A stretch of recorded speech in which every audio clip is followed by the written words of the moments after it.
Minor வெட்டி கட்டி மச்சினி மனசுல அம்பு விட்டான். மச்சினி கண்ணாடி மாட்டி கேட்டு என்ன பார்த்து நச்சுன்னு கண்ணடிச்சா.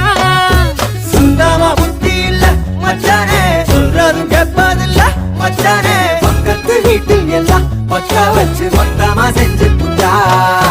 வாழ்க்கைய கெடுத்துட்டேன்னு மச்சானே, வந்தது அழுதிடுவா மச்சானே. ஏதாச்சும் பேச போனா உன் தங்கச்சி எட்டித்த ஓடி போவா. சாவிங்க என்ன பகலிங்க என்ன, உன்னுள்ள வச்சேதான் காப்பானே உன்ன. இந்த சோகம் உன் பக்கம் வந்தா எதிரே நின்னு மோதி வெற்றி கொள்வானே.